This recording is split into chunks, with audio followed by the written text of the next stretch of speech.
3월 27일 마태복음 6장 10절 말씀을 가지고 하나님의 뜻에 대한 질문이라는 제목으로 함께 말씀을 나누도록 하겠습니다. 겟세마네 동산에서 십자가를 앞에 두고 간절히 기도하셨던 예수님에게도 그 십자가의 짐은 결코 가볍고 쉬운 짐이 아니셨습니다. 그래서 마지막 순간까지 하나님 앞에 기도합니다. 할 수만 있다면 이 잔을 내게서 피하게 해주십시오. 그러나 예수님의 기도의 끝은 자신의 뜻을 고집하는 것이 아니라 그럼에도 불구하고 아버지의 뜻대로 되기를 원하나이다. 이렇게 고백함으로 예수님은 기꺼이 십자가의 잔을 마시었습니다. 그렇습니다. 이 땅에 사셨던 예수님의 삶을 기록한 복음서를 들여다보면 예수님의 그 삶의 중심에는, 예수님의 삶을 이끌어갔던 원동력은 바로 하나님의 뜻이었습니다. 예수님은 늘 하나님의 뜻을 물었고 하나님의 뜻대로 살기를 원했고 하나님의 뜻이 이루어지기를 소망하셨습니다. 그리고 제자들에게 기도를 가르쳐 주시면서 오늘 본문의 말씀처럼 기도하라고 제일 먼저 말씀해 주셨습니다. 뜻이 누구의 뜻이겠습니까? 하나님의 뜻이 하늘에서 이루어진 것처럼 이 땅 가운데 이루어지기를 원합니다.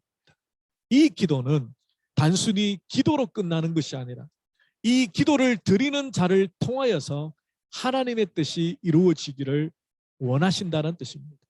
그냥 하나님의 뜻이 이루어지기를 원합니다 라고 기도하고 끝나는 것이 아니라 그 기도대로 하나님의 뜻을 찾고 하나님의 뜻을 구하고 하나님의 뜻을 무엇보다도 내 삶의 어떤 이유보다도 중요한 내 삶을 이끌어가는 목적과 동기로 삼을 때에 그 사람을 통해서 그 교회를 통해서 하나님은 지금도 일하고 계시기 때문에, 그러므로 하나님의 백성들, 저와 여러분들은 늘 하나님의 뜻을 구하고 있죠.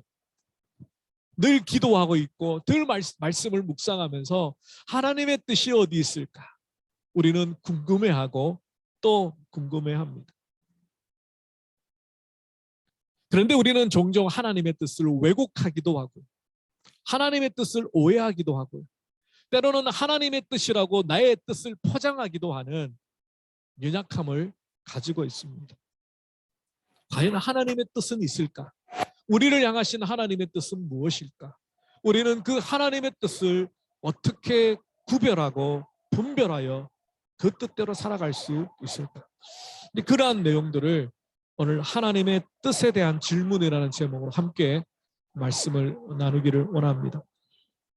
하나님의 뜻에 대한 정의는 간단하지 않습니다. 수천 년 기독교 역사 가운데 우리와 동일한 고민과 질문을 가졌던 믿음의 사람들이 많이 있었습니다. 과연 성경을 통하여서 하나님의 뜻이 무엇일까? 많은 신학자들이 하나님의 뜻을 몇 가지로 분류하기도 하고 또 구분하기도 했습니다. 그 중에 대표적인 신학자는 아니지만 목회자는 아니지만 미국의 크리스천 작가인 프랭크 바이올라라는 사람이 하나님의 뜻이라는 자신의 책에서 하나님의 뜻을 구분하였던 내용을 잠깐 소개하려고 합니다.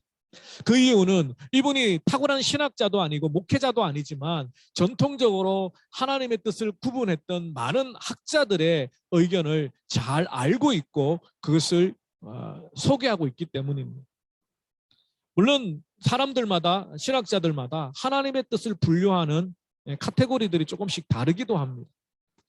얼마 전에 이 설교를 준비하면서 주중에 유튜브를 이렇게 검색하다가 보니까 우연히 온누리교회 어느 전도사님이 하나님의 뜻에 관한 강의를 하셨더라고요. 제가 뭐 끝까지 경청해서 보지는 않았지만 핵심 내용들을 보니까 그분은 하나님의 뜻을 크게 세 가지로 나누셨더라고요. 창조적인 뜻, 구원적인 뜻, 그리고 하나님의 도덕적인 뜻. 근데 학자들마다 하나님의 뜻, 성경에 나타나 있는 하나님의 뜻을 분류하는 그 내용이 비슷합니다. 이 프랭크 바이올라라는 분은 크게 네 가지로 하나님의 뜻을 구분했습니다. 첫 번째는 하나님의 영원한 뜻, 영원 전부터 영원 후까지 이 세상을 관통하여 절대로 변하지 않는 하나님의 영원한 뜻이 있다라고 말합니다. 에베소서 3장 11절에서 바울이 영원한 계획이라고, 영원한 목적이라고 표현했던 바로 그것입니다. 곧 영원 전부터 우리 주 예수 그리스도 안에서 예정하신 뜻대로 하신 것이라. 하나님이 하나님의 백성들을 구원하시기 위하여 영원 전에 예정하셨습니다. 그 구원의 예정은 절대로 변하지 않습니다. 로마서 8장 31절 이하의 말씀처럼 예수 그리스도 안에 있는 하나님의 사랑 안에서 우리를 끊을 자가 없다라고 하나님이 말씀하셨다. 그 외에도 하나님의 이 구원의 예정의 뜻은 결단코 사단이 방해할 수 없고, 사람의 권세가 방해할 수 없고, 인간이 방해할 수가 없습니다. 그 영원한 뜻은 지금도 그대로 이루어지기 때문입니다. 그래서 하나님의 영원하신 뜻, 그것이 첫 번째고요. 두 번째는 하나님의 주권적인 뜻이 있다고 말합니다. 그 영원의 뜻은, 영원하신 하나님의 뜻은 처음부터 끝까지 그대로 이루어가지만, 주권적인 뜻은 하나님께서 그 상황에 따라 하나님의 자유로운 의지를 가지고 절대 주권을 가지고 역사하시는 뜻이 있다는 겁니다. 이것은 우리가 때로는 이해할 수 없을 경우도 있습니다. 과연 내 삶 가운데 이런 고난과 아픔과 역경이 어떤 의미가 있을까? 금방 이해되지 않는 그런 하나님의 주권적인 뜻이 있다는 것입니다. 그래서 우리의 기도를 들으시고 하나님이 역사하셔서 환경을 바꾸시기도 하고, 문제가 해결되기도 하고, 병자들이 고쳐지기도 하고, 이스기야 왕처럼 죽을 병이 15년을 연장하기도 하는 놀라운 기도의 응답이 있는 그 역사가 바로 하나님의 주권적인 역사 때문입니다. 하나님이 주권적인 뜻이 있다는 겁니다. 지금도 역사하시는, 지금도 우리의 기도를 들으시고 우리의 신음을 들으셔서 역사하시는 하나님이 우리의 삶 가운데 인도하시고 이끌어 가시고 예비하시는 은혜가 바로 이 주권적인 뜻에 부합하는 것입니다.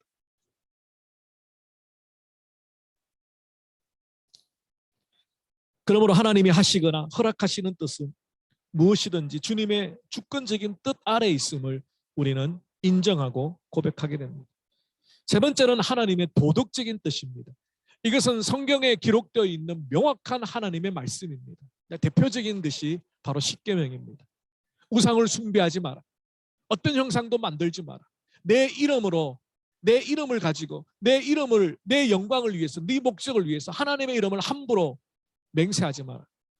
부모를 공경해라. 도둑질하지 마라. 간음하지 마라. 거짓 증거하지 마라. 내 이웃의 것을 탐내지 마라. 그 외에도 하나님의 뜻이 분명하게 기록된 것들이 많습니다. 우리를 향하신 하나님의 뜻, 항상 기뻐하고 쉬지 말고 기도하고, 우리를 향하신 하나님의 뜻 분명히 기록되어 있습니다. 이런 하나님의 도덕적인 뜻은 해도 되고 안 해도 되는 게 아니라 반드시 순종해야 되는 확실한 뜻입니다. 하나님, 제가 도둑질을 해야 되나요? 말아야 되나요? 기도할 필요 없습니다. 하나님, 제가 간음할까요? 말까요? 하지 말아야죠. 그런 분명한 하나님의 뜻은 우리가 고민할 필요가 없습니다. 그것이 하나님의 도덕적인 뜻입니다. 성경에 기록되어 있는 하나님의 말씀, 그 율례와 율법의 말씀 속에 우리는 하나님의 뜻을 분명하게 깨우쳐 갑니다. 네 번째 이분은 교회 가운데 하나님이 직분을 세워주시고 은사를 주시고, 그래서 주의 몸된 교회, 예수 그리스도가 머리 되신 이 교회를 이끌어 가시는데 하나님의 주권적인 뜻이 있다라고 강조하고 있습니다. 그렇습니다. 우리가 지금 하나님의 존재에 대한 질문을 했죠. 그리고 몇 주 전에는 하나님의 계시에 대한 질문을 했습니다. 오늘 세 번째 하나님의 뜻에 대한 질문은 사실은 다 연결이 됩니다. 하나님이 살아계시고 하나님이 존재하신 것에 대한 믿음이 있다면, 그 살아계신 하나님은 그냥 가만히 침묵하시는 하나님이 아니라 끊임없이 우리의 삶 가운데 말씀하시고 하나님 자신을 드러내시고 하나님의 사랑과 공의와 언약과 약속과 계획을 드러내시는 하나님, 그것이 계시하시는 하나님이었지. 그리고 세 번째로 그 계시는 반드시 하나님의 목적과 뜻이 있다는 겁니다. 그러므로 우리의 삶을 이끌어 가시고 역사를 주관하시는 하나님은 아무렇게나 즉흥적으로 대충대충 이끌어 가시는 게 아니라 분명한 목적을 향하여 하나님의 뜻을 가지고 이끌어 가신다는 것입니다. 그러므로 하나님의 존재를 믿는다면, 하나님께서 말씀하시는 살아계신 하나님을 믿는다면 지금도 저와 여러분의 삶 가운데 하나님이 분명한 뜻을 가지고 이끌어 가심을 우리는 믿어야 합니다. 내가 내 자유의지를 가지고 마음대로 결정하는 것처럼 보이지만 하나님의 백성들의 삶을 하나님은 이끌어 가십니다. 물론 어느 정도 범위 내에서 우리의 자유의지를 허용해 주셨습니다.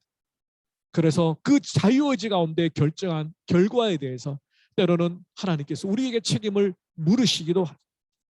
그럼에도 불구하고 우리의 삶을, 특별히 성령으로 거듭난 하나님의 백성들의 마음 가운데 계신 성령 하나님께서 저와 여러분을 떠나지 아니하시고 하나님의 백성으로서의 삶의 자리를 이끌어 가시는 역사를 끊임없이 우리 속에서 행하고 계시다는 겁니다. 때로는 큐티를 할 때, 때로는 소그룹 성경 공부를 할 때, 때로는 구역 모임에 가서, 때로는 안 믿는 사람들과 이야기하다가 하나님께서 문득문득 그것을 깨닫게 하셔서 우리로 다시 한번 하나님의 백성으로서의 삶으로 돌이키시고 회복하시는, 지금도 일하시는, 지금도 저와 여러분을 사랑하시는 하나님의 그 살아계심이 끊임없이 하나님의 뜻을 알려주고 계시다는 것입니다. 근데 우리가 착각하고 있는 것 중에 하나는 바로 이러한 하나님의 분명한 도덕적인 뜻 말고 우리가 순간순간 선택해야 되는 가치 중립적인 것처럼 보이는 선택의 앞에 서서 하나님의 정답이 하나밖에 없다라는 강박관념에 있는 우리의 모습을 우리는 종종 봅니다. 특별히 믿음이 좀 좋다고 하시거나 기도를 많이 하신다고 하시는 성도님들 같은 경우에 하나님의 뜻을 구하시는데 강박관념적인 개념을 가지고 있습니다. 그게 뭐냐면 모든 우리의 선택에 정답이 하나밖에 없다라고 생각하는 거예요. 흑백 논리죠. A와 B의 갈림길에 있을 때 죄를 짓거나 죄를 안 짓거나의 갈림길은 반드시 분명히 죄를 안 짓는 방향으로, 하나님의 말씀에 어긋나지 않는 방향으로 선택하는 것은 쉬워요. 그런데 가치 중립적인 것이 있어요. 예를 들면 여러분 오늘 저녁에 짜장면을 먹을 건가, 짬뽕을 먹을 건가, 그것은 가치 중립적인 것이죠. 하나님이 오늘 너는 짬뽕만 먹어야 돼 라고 하나님의 뜻을 정하신 게 아닙니다. 그런데 우리는 종종 그런 누에 빠지게 돼요. 종종 성도님들이 목사님 제가 하나님 뜻을 잘 모르겠어요. 아 그래요? 뭔데요? 이것 중에 뭐를 결정해야 될지 하나님 뜻이 뭔지 잘 모르겠어요. 그래서 제가 묻습니다. 그 둘 중에 죄를 짓는 게 있습니까? 없습니다. 성경에 하나님이 금지하신 도덕과 윤리에 어긋나는 게 있습니까? 없습니다.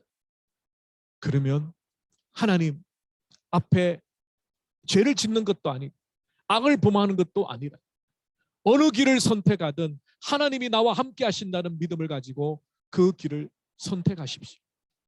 물론 그 선택에는 여러분 직장을 선택하거나 뭐 학교를 선택하거나 또 교회를 여러분이 정하셔서 기도하고 하나님의 인도하심이라고 생각하고 여기 멜번 제자교회 등록하셨지 않습니까? 그 가운데 하나님의 뜻이 있다라고 생각하고 인도하심을 받고 왔습니다. 근데 어떨 때는 하나님께서 금방금방 대답해 주지 않을 때가 있어요. 그리고 어떤 선택을 하든 그 선택이 하나님의 뜻에 반하지 않는 거예요. 짜장면을 먹어도 좋고 짬뽕을 먹어도 좋고 오늘은 좀 짬뽕에 좀 얼큰한 맛을 맛보고 싶으면 짬뽕 드시면 돼요. 짜장면에 좀 달콤한 맛을 보시면 돼요. 하나님께서 우리에게 자유의지를 주셨어요. 그 자유의지 가운데 그러한 선택을 무조건 어떤 한 가지만 하나님의 뜻이 있다라고 생각하고 고민하고 갈등하는, 그것은 잘못된 거예요. 하나님께서 우리에게 하나님의 뜻을 알려주시고 강박관념적으로 반드시 한 끝만 하나님의 정답이고 다른 것은 다 오답이라고 생각할 때 우리의 신앙의 삶 위축될 수밖에 없고 늘 그 하나님의 정답을 찾아가야 된다는 강박관념 때문에 우리의 삶이 자유롭지 못합니다. 그래서 오히려 더 나아가 마치 세상 사람들이 점장이를 찾아가서 미래를 점치듯이 어느 것이 하나님의 뜻입니까? A입니까? B입니까? 왼편입니까? 오른편입니까? 라고 묻게 되는 이상한 신앙의 모습이 우리에게 있다는 겁니다. 여러분 A를 선택하든 B를 선택하든 어느 대학을 선택하든 충분히 하나님께 기도하고 하나님의 인도하심을 믿고 그 길을 묵묵히 기쁨으로 가시면 됩니다. 설사 그 길이 하나님께서 돌이키는 길이고 돌아가는 길이고 때로는 고난이 있는 길이고 아픔이 있는 길이고 어려움이 있는 길이라 할지라도 누가 함께 하신다고요? 하나님이 함께 하시는 길. 그 길이면 충분한 것이죠. 우리는 왜 하나님의 뜻을 구합니까? 정말 우리 솔직히 한번 까놓고 이야기해 봅시다. 여러분 왜 하나님의 뜻을 구합니까? 왜 하나님의 뜻을 구하는지 여러분 정직하게 하나님 앞에 한번 들여다보십시오. 하나님이 기뻐하시는 뜻대로 내가 선택하면 그것은 실패가 없고 좌절이 없고 낙심이 없고 축복과 성공이라고 생각하는 고정관념 때문입니다. 하나님의 뜻은 100% 다 정답입니다. 그런데 때로는 고난도 정답일 수 있습니다. 아픔도 정답일 수 있습니다. 예수님 보면 알죠. 하나님의 뜻을 이루기를 그렇게 기도하셨는데 예수님은 결국 십자가의 고난과 조롱과 멸시를 겪으셨어요. 우리는 자꾸만 하나님의 뜻대로 하면 편안해지고 복받고 안락하고 출세하고 성공하고 아무 걱정과 근심이 없는 정말 그야말로 완벽한 삶을 살 수 있다고 생각하기 때문에 끊임없이 하나님 뜻대로 마치 부적과 같이 하나님 뜻대로 구해서 그것이 하나님 뜻이라고 응답받으면 나는 오케이야. 내 삶이 어떻게 되든 하나님 책임지셔야 돼. 왜? 내가 기도하고 하나님 뜻이라고 응답받았기 때문에. 그렇게 자신의 삶의 선택을 하나님께 핑계를 댑니다. 그런 경우 참 많아요. 자기의 뜻을 이루고는 하나님의 뜻이라고 말해. 자기의 뜻을 이루고 하나님의 뜻이라고 말합니다.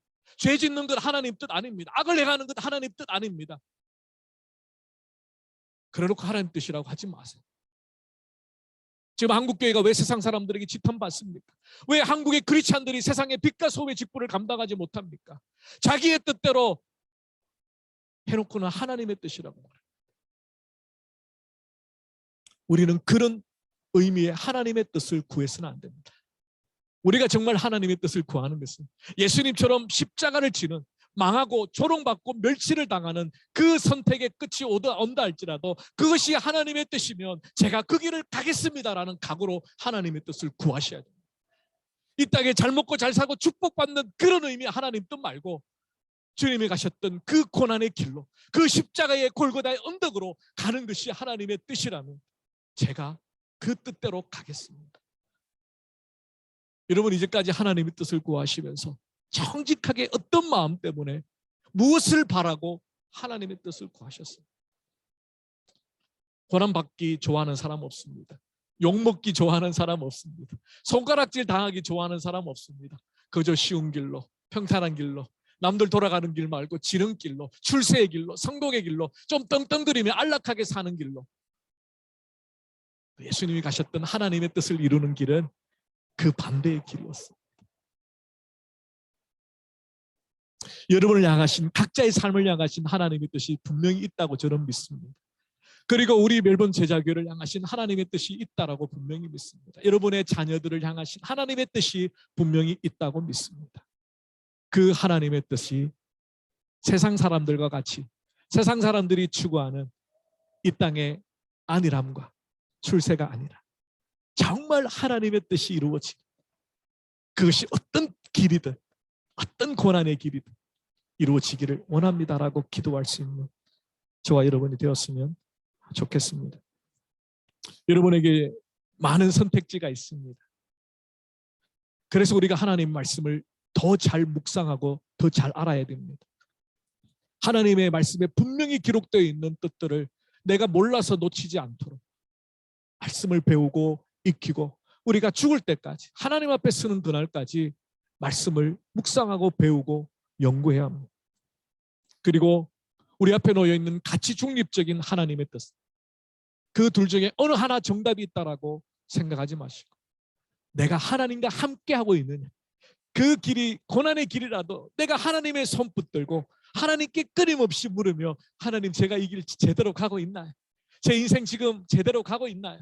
20대 청년은 20대대로, 30대는 30대대로, 40대는 40대대로, 50대는 50대대로 하나님 주님 부르실 그날이 가까우는데 제가 지금 주님 뜻을 따라 제대로 내 삶을 살아가고 있습니까? 끊임없이 물어보는 거예요.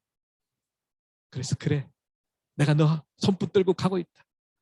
그러면 그 길이 어떤 길이든, 그게 조금 불편하고 조금은 어려운 길이라도 하나님과 함께 가는 기쁨의 길, 하나님이 기뻐하시는 뜻을 이루는 삶이라는 것을 기억하시고 그 길로 나아가시기를 바랍니다. 로마서 12장 2절에 보면 바울 사도가 하나님의 뜻을 분별하라고 강력하게 요청하고 있습니다. 너희는 이 세대를 본받지 말고 오직 마음을 새롭게 함으로 변화를 받아 하나님의 선하시고 기뻐하시고 온전하신 뜻이 무엇인지 분별하라. 말씀드린 대로 성경의 명확한 뜻은 분별할 필요가 없습니다. 왜냐하면 성경의 말씀에 확실하니까. 그런데 이 세상을 살아가는 하나님의 백성들, 우리는 이 세대를 본받지 말라고 그러죠. 이 세상의 풍습을 따라 살지 말고, 이 세상의 가치관, 이 세상의 우선순위, 사단이 공중권세 잡은 것처럼 우리를 현혹하는 많은 매스미디어에 속아서 그것을 혼란된 가치관으로 살아가지 않도록 하나님의 선하시고 기뻐하시고 온전하신 뜻이 무엇인지 분별해라. 바울 사도의 이 권면에 두 가지 동사가 키워드입니다. 하나는 변화를 받아, 두 번째는 분별하라.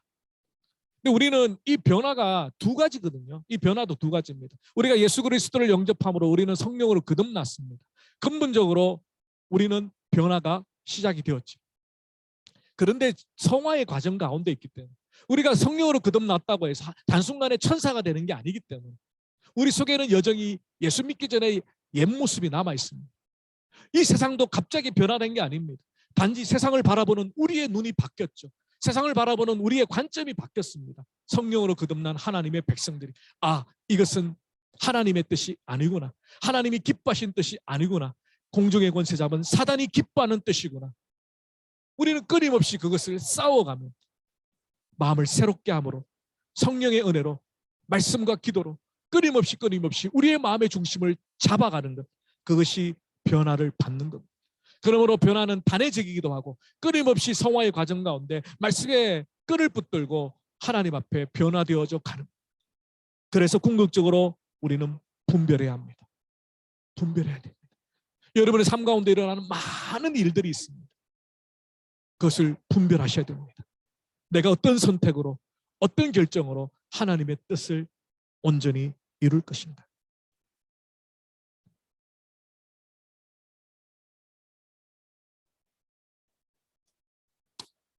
조지 물러는 고아의 아버지라고 불립니다. 그분은 하나님의 뜻을 분별하는 삶의 원칙을 이렇게 고백합니다. 첫 번째는 하나님의 뜻을 분별하기 위하여 마음이 맑아야 된다. 로마서 12장 2절 말씀하고 연결이 되죠. 마음을 새롭게 함으로 변화를 받아. 끊임없이 우리의 마음이 하나님께 집중할 수 있도록. 여러분, 그 더러운 물, 찌꺼기가 많은 그런 물을 물컵에 담아놓고 막 젓가락으로 이렇게 흩치면 물이 탁합니다. 내 유리잔을 가만히 내려놓으면 그 모든 찌꺼기들이 다 깔아앉고 맑은 물이 떠오릅니다. 우리의 모습이 그런 것 같아요. 세상의 여러 가지 걱정과 근심과 염려, 정욕과 욕심과 자랑 이런 것들이 막 뒤섞여서 사단이 막 젓가락질을 하면 우리의 마음이 하나님 앞에 집중할 수가 없어요. 분주하게 만들고 엉뚱한 것에 집중하게 만들고 중요하지 않은 것에 온 정신과 신경을 빼앗기게 만들어서 내 삶에 매일매일 하나님께서 원하시는 뜻들을 찾아갈 수가 없도록. 그래서 조지 뮬러는 그의 마음이 맑아요. 그래서 어떤 누구와도 어떤 환경에서도 방해받지 않는 조용한 시간, 그 시간을 따로 떼어 하나님 앞에 묵상하였다. 그래서 하나님 앞에 마음이 맑아지는, 그래서 끊임없이 내 욕심을 내려놓고 하나님의 뜻을 분별하는 시간이 필요하다고 말합니다. 두 번째는 조지 뮬러는 하나님의 말씀의 원리에 비춰보라는 겁니다. 그래서 하나님의 말씀 가운데 우리에게 하나님의 뜻을 알려주시고, 행여나 분명한 뜻이 아니라도 우리가 선택해야 되는 가치 중립적인 많은 선택 가운데도 하나님이 더 기뻐하시는 뜻을 이루어갈 수 있도록 말씀해 주신다는 것을 믿으라는 것입니다. 그러므로 여러분 중요한 결정을 하실 때에 하나님의 말씀을 붙들고 나아가시길 바랍니다. 그 말씀이 약속이 되어 여러분의 삶을 이끌어 가시도록 계속해서 한 번 응답받았다고 해서 말씀을 붙들고 끝나는 게 아니라 우리의 매일의 삶이 하나님의 말씀에 이끌리는 삶이 되기 위해서, 그래서 하나님의 뜻을 이루는 삶이 되기 위해서 말씀 앞에 나오시기를 바랍니다. 저지 물르는 환경 속에서도 하나님 말씀하신다고 합니다. 우리의 환경을 이끌어 가실 때 사람들을 통해서, 내 주변에 있는 가족들을 통해서 하나님은 하나님의 뜻을 알려주신다. 몇 번 제가 설교에도 말씀드렸는데 저는 그런 경험이 있습니다. 군대에 가기 전까지는 제가 장남이고 장손이었기 때문에 안 믿는 집안에서 제사를 드렸습니다. 절을 하면서 기도도 하고, 왜냐하면 어른들이 무서웠거든요. 삼촌들이 무서웠거든요. 제사 안 지내면 난리 나니까. 참 지금 생각하면 부끄럽죠. 왜 그렇게 용기가 없었는지. 제 친구는, 저와 같은 처지에 있었던 그 친구는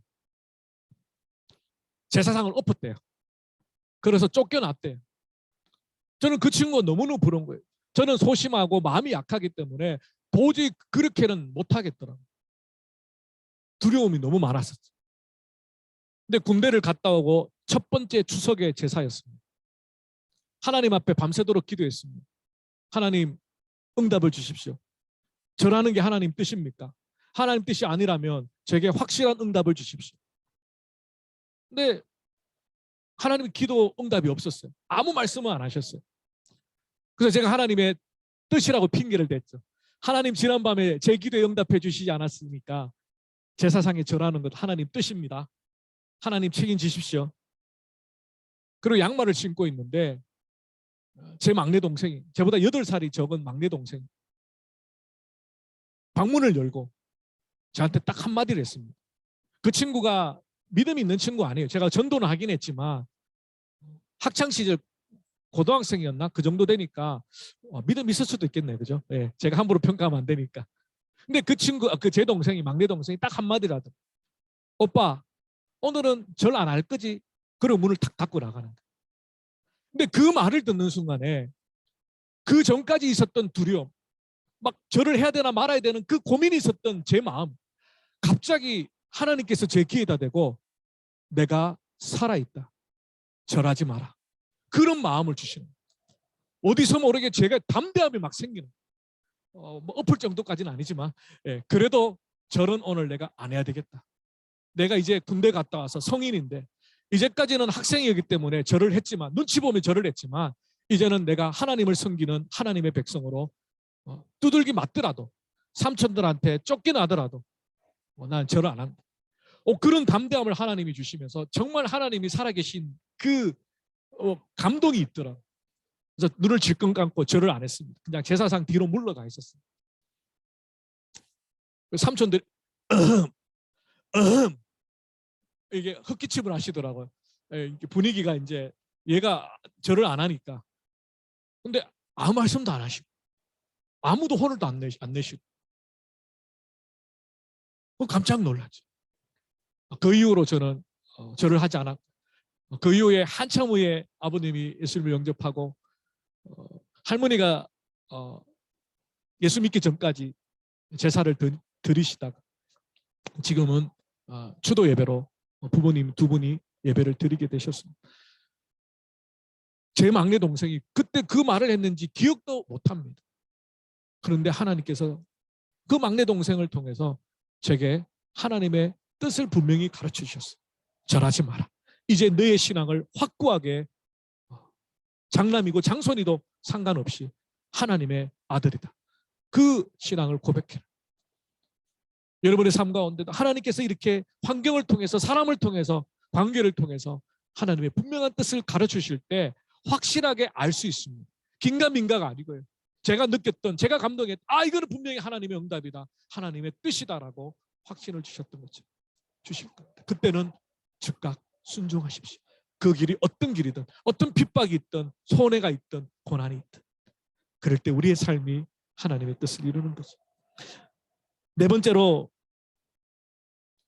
하나님의 뜻을 분별하는 마지막 방법은 하나님께 직접 물어보는 거예요. 기도. 저지 물러 목사님이 5만 번의 기도 응답을 받으셨다 그랬지. 끊임없이 물었기 때문입니다. 끊임없이. 하나님, 이 뜻이 맞습니까? 하나님, 이 선택이 맞습니까? 하나님, 내 삶에 이것이 맞습니까? 하나님 뜻이 무엇입니까? 끊임없이 묻는 기도밖에는 없다는 것입니다. 찰스 셀돈이라는 목사님이 쓰신 유명한 소설이 있습니다. 아마 여러분 읽어보신 분들 계실 겁니다. 만약 예수님이라면 어떻게 하실까? 그것은 소설입니다. 주인공인 헨리 맥스웰 목사님이 주일 아침에 예배를 드리는데 거지가 한 사람 예배당에 침입을 했습니다. 그때 이 목사님이 예수님이라면 어떻게 하셨을까? 온 성도들과 모여서 고민을 하게 됩니다. 그리고 이제 앞으로 우리가 어떤 결정을 하든 예수님이라면 어떻게 하실까를 한번 생각해 봅시다. 그렇습니다. 이게 하나님의 뜻을 묻는 거죠. 어떤 결정을 할 때, 어떤 억울한 일을 당할 때, 어떤 핍박을 당할 때 예수님이라면 어떻게 하셨을까? 베드로가 제사장의 종 말구가 예수님을 잡으러 왔을 때 품에 품었던 칼로 귀를 잘라버리죠. 예수님 말리셨습니다. 내가 하늘의 천군 천사를 보내어서 이깟급 군사들 못 찌르겠느냐. 그러나 하나님의 성경의 구약의 예언의 뜻을 이루기 위해서, 하나님의 뜻을 이루기 위해서 지금 내가 잡혀가야 된다. 그렇습니다. 하나님의 뜻을 이루기를 원합니다. 예수님이라면 어떻게 하실까? 여러분 고민이 되실 때, 선택을 해야 되는데 헷갈리실 때 예수님이라면 어떻게 하실까? 예수님 그 뜻대로 이루어지기를 원합니다. 기도하기를 원합니다. 그래서 우리의 삶이 하나님의 뜻을 온전히 이루는 주기도문처럼 하늘의 뜻이 저와 여러분을 통하여 이 땅 가운데 온전히 이루어지기를 바랍니다. 잠언 3장 5절 말씀이죠. 너는 마음을 다하여 여호와를 신뢰하고 내 명철을 의지하지 말라. 너는 범사의 그를 인정하라. 그리하면 내 길을 지도하시리라. 끊임없이 하나님의 뜻을 묻는 그 하나님의 사람을 하나님이 왜 인도하지 아니하시고 왜 축복하지 않으시겠습니까? 하나님의 뜻을 이루는 우리 모두가 되시기를 주님의 이름으로 축원합니다. 기도하겠습니다. 살아계신 주님 감사합니다. 끊임없이 하나님의 뜻을 묻되 우리의 뜻을 관철하기 위한 하나님의 뜻이 아니라 이 땅의 출세와 성공과 축복을 위하여 하나님의 뜻을 묻는 것이 아니라 주님과 같이 고난의 길을 갈지라도 십자가의 잔을 마시더라도 하나님 기뻐하시는 뜻을 이루기 위하여 몸부림치는 우리 모든 주의 백성들 되게 하여 주시옵소서. 지금도 하나님의 뜻을 구하며 주님 병마와 싸우고 있는 서로와 우정자매님 기억하여 주시고 그 외에도 질병과 고통 가운데 또 여러 가지 실패와 좌절과 절망 가운데 하나님의 도우심을 구하는 주의 자녀들이 있습니다. 하나님 그 모든 것들을 합력하여 선을 이루시는 하나님의 선하시고 온전하시고 기뻐하신 뜻이 이루어지는 저희들 복된 삶 멜번 제자교회가 되게 하여 주시옵소서. 감사하고 우리 주 예수 그리스도 이름으로 기도 올리옵나이다. 아멘. 우리 다 일어나셔서